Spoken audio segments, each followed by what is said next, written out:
Well, it's so powerful to talk about the body having this natural state of wellness, that's its original state, and that we shift away from that by our thoughts that change our form and by the food that alters our body.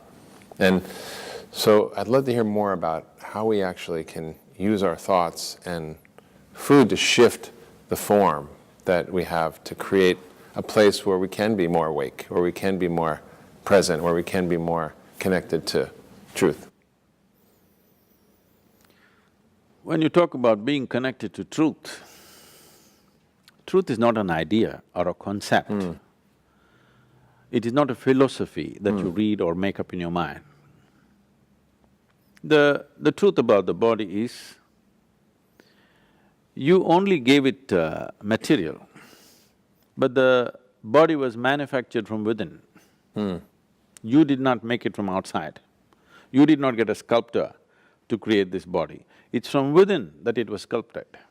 Or in other words, the manufacturer of the body is inside.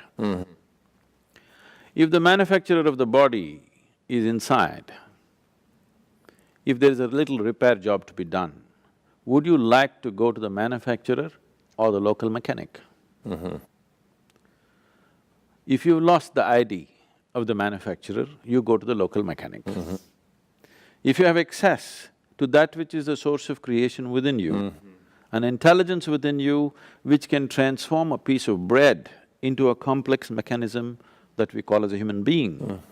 If even a drop of this intelligence, if you access, health is a natural consequence, it's not something that you have to run after. Health should not be such a big concern because it's a natural outcome of living in tune with what this is. Health should be the last of concerns, but today I see in America it's one of the biggest concerns. Everybody is only talking about healthcare from president down. Everybody is talking about healthcare as if it is the biggest thing.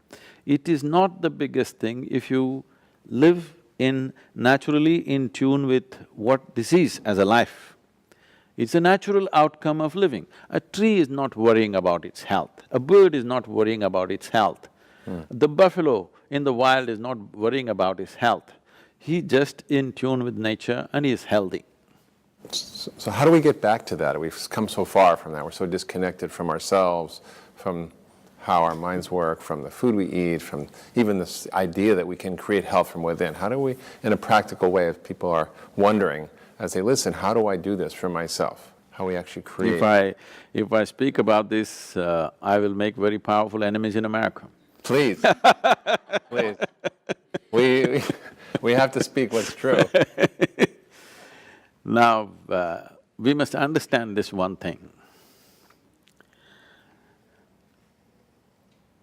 It's for human well-being, it's in pursuit of human well-being that we started commerce.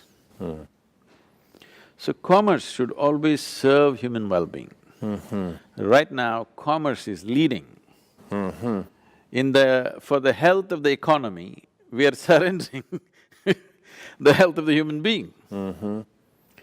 So commercial forces are deciding what you should eat, what you should drink, and how you should live.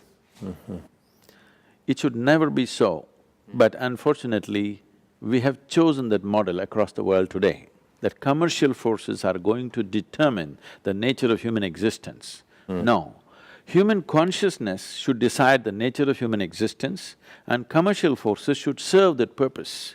We have just reversed this and in detail you know all the things, but this is the fundamental place where we have gone wrong. Yeah.